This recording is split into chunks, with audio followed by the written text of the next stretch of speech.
Olá, alunos, tudo bem com vocês? Prof. Douglas.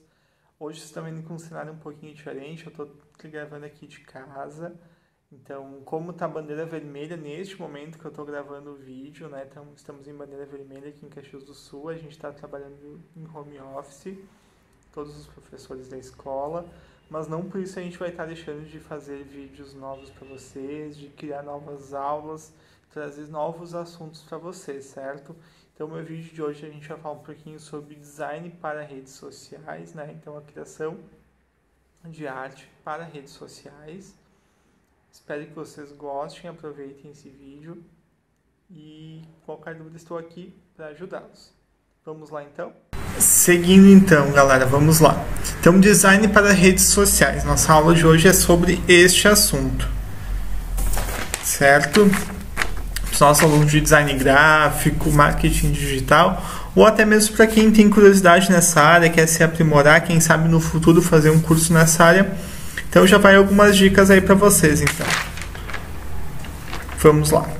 Então, elementos do design, né? Antes de criar, sempre é muito importante a gente conhecer um pouco da teoria, né? Um pouquinho dessa teoria do que é de onde começou, o que são esses elementos do design, né?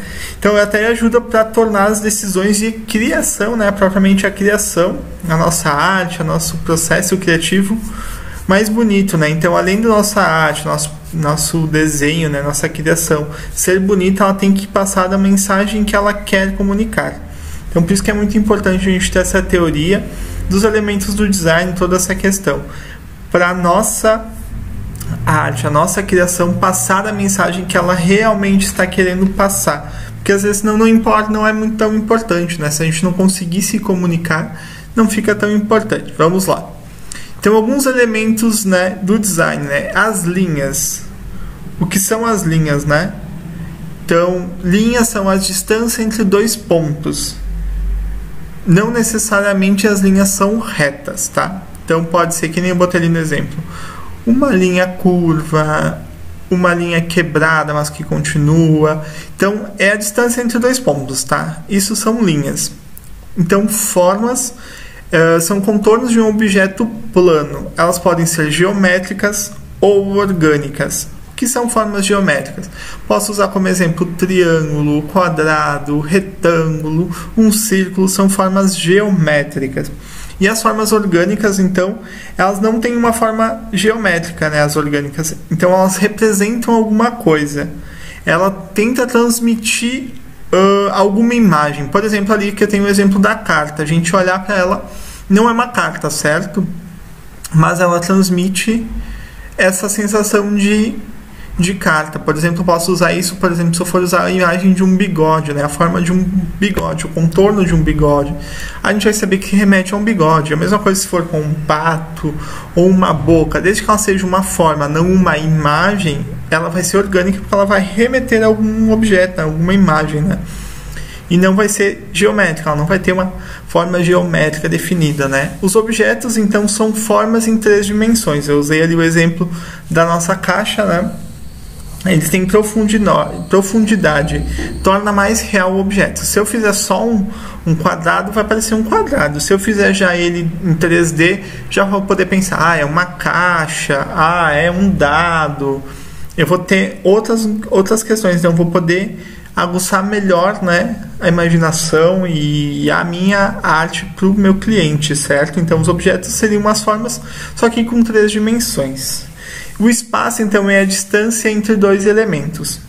Simplesmente isso. O espaço, então, é a distância entre dois elementos. Continuando, então, os elementos do design, né? Então, as cores, elas podem ser primárias, secundárias e terciárias. A textura é o valor tátil de uma superfície. Vamos usar o exemplo assim. Eu estou aqui com essa minha imagem, né? Que representa um caderno. Se eu botar por cima dela aqui, dessa imagem, tipo se fosse uma camada de tijolinhos, ela vai remeter a sensação de parede. Então é um valor tátil que eu estou aplicando. Se eu botasse uma imagem que cobrisse toda a tela, como se fosse o pelo de um gato, ele vai transmitir a imagem, um valor tátil de pelugem, né? Então a textura seria isso. Se eu botar de areia, vai remeter ao deserto, à praia. Então é o valor tátil, né? Então eu posso pegar uma imagem, posso pegar um objeto, posso pegar alguma coisa e transmitir um valor tátil para essa superfície. Seguindo a tipografia, então, é a linguagem em seu formato visual. Então é a linguagem, né? Fontes, os textos, tudo isso entra na tipografia. E as imagens, então, elas podem ser imagens, podem ser ícones e logos ou ilustrações, certo? Tudo isso entra dentro do aglomerado de imagem. Agora vamos falar um pouquinho sobre layout e composição. A proximidade, né? O que é proximidade? É usar espaço visual para criar relacionamentos no conteúdo. Vamos usar um exemplo aqui, ó. Por exemplo, estou usando aqui esse exemplo do Lucas, que ele é web designer, tem o telefone dele e um site, e aqui algumas informações, né? Por exemplo, tem uma telinha de computador, porque ele é designer gráfico, né? Web designer. Tem um mouse, porque remete também ao computador, o sinal de Wi-Fi e ali um rostinho feliz. Desta forma mais desagrupada, ó. O que eu fiz aqui nessa segunda imagem que surgiu, né? Ó, eu agrupei Lucas e web designer, que é o nome dele com o que ele faz. E ali logo embaixo eu botei as informações de contato, tanto o telefone quanto o site, né? E ali também as 4 figurinhas, né? Os 4 elementos gráficos ali eu juntei tudo, ficou mais bonito, né? A proximidade, então, ela tem como objetivo, né? Vamos dizer assim, agrupar itens que têm relacionamento entre si. Que nem eu falei ali, as 2 formas de contato, o telefone e o site dele, então, é uma forma de contato, tem relacionamento entre si, eu agrupei, e o nome dele com o que ele faz, qual que é a função dele. E ali também as características para deixar o cartão mais bonito, também eu achei que agrupado vai ficar mais bonito. Se a gente for olhar ali, o de baixo, que está tudo meio perdido, parece tudo jogado ali, com o de cima dá uma grande diferença, né? A proximidade, criar esse espaço visual para relacionar os conteúdos faz uma grande diferença quando a gente está fazendo o nosso processo de criação. E ter esse cuidado é muito importante. Então, o espaço negativo ele é o contrário da proximidade. É separar itens para que eles possam respirar. O que eu posso usar como exemplo aqui, ó? Se nós pegar aqui essa minha imagem mesmo da minha aula, ali onde está escrito espaço negativo, logo depois eu deixei um espaço, né, para falar o que é a explicação. Então esse é o espaço negativo, é esse distanciamento entre uma coisa, o título e a explicação, para que a gente consiga respirar, né, a gente consiga fazer sentido, senão fica uma coisa muito carregada, né.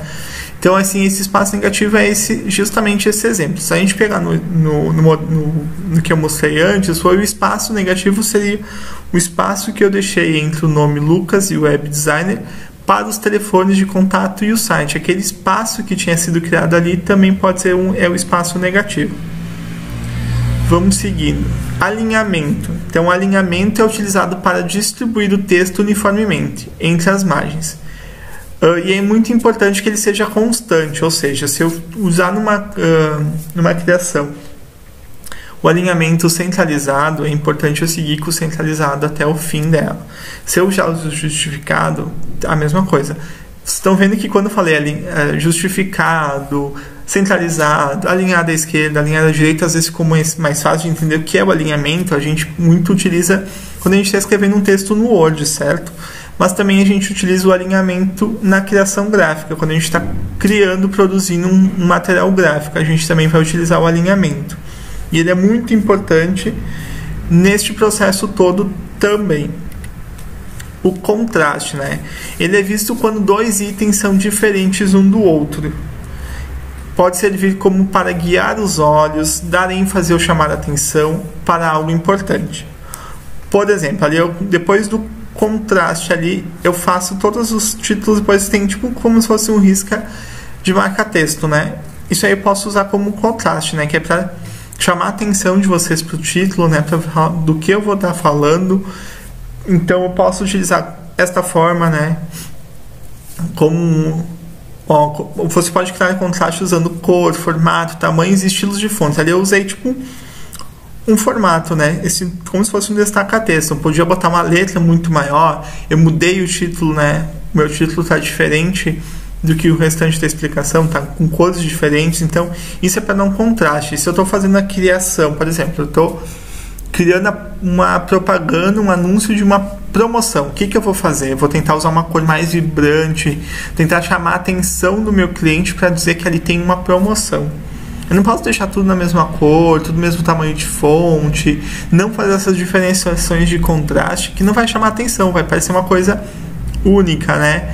E é muito importante também por um sucesso, né, do nosso trabalho, para o sucesso, para uma melhor qualidade do trabalho, ter essa diferenciação. Então, visto isso, gente, a gente acabou então os elementos básicos do design para a criação. Tendo noção desses elementos todos que a gente falou até agora, a gente já dá para criar bastante coisa, né? Dá para entender um pouquinho melhor como utilizar o contraste, espaçamento, alinhamento, toda essa questão, né? Então, até aqui então a gente acabamos com o elemento básico. Agora a gente vai falar um pouquinho sobre branding. O que seria o branding, né? Branding vem de brand, que em inglês significa marca, ou seja, é o ato de fazer uma marca, né? E alguns elementos que a gente pode dizer que derivam da marca, né? O logo, a tipografia, cores e a linguagem, né? Toda linguagem e conteúdo, tudo que a gente criar para uma marca, para uma empresa, tem que conversar com a marca.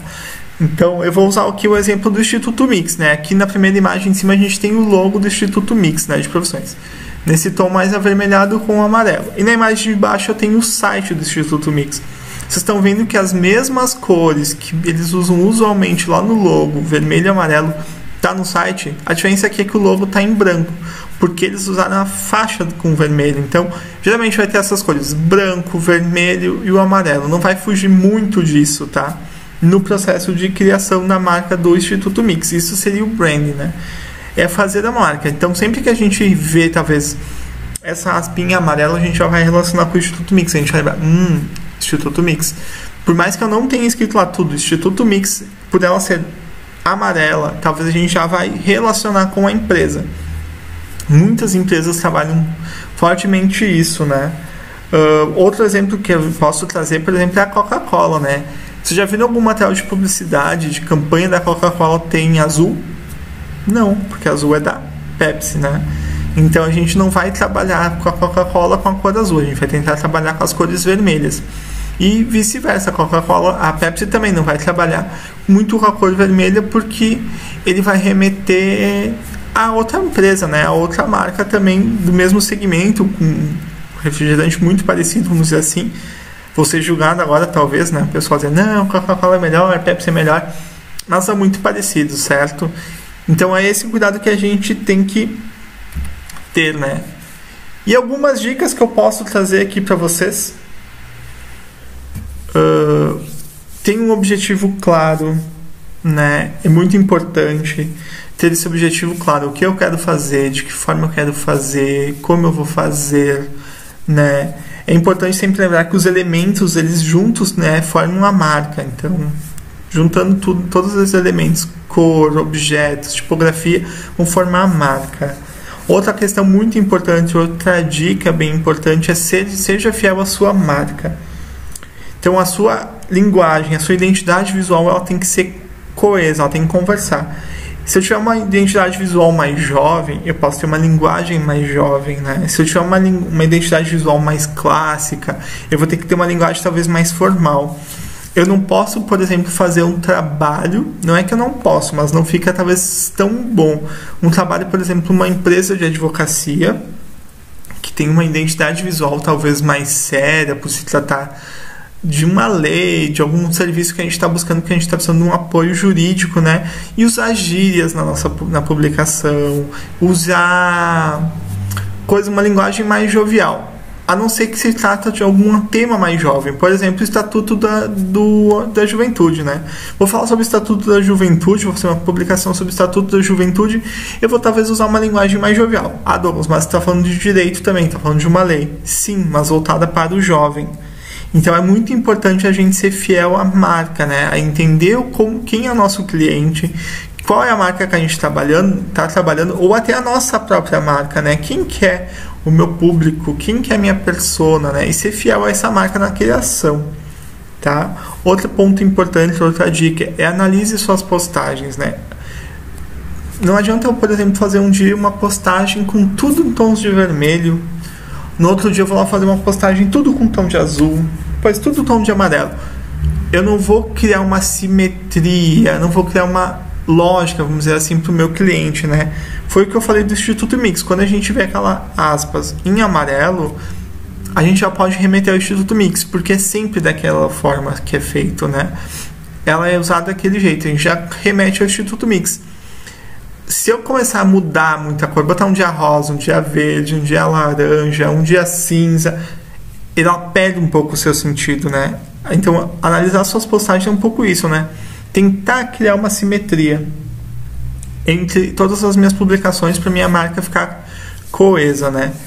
Outra dica que às vezes é um pouco controversa, gera muitas dúvidas se isso realmente tem que ser assim, principalmente quando a gente é designer, né?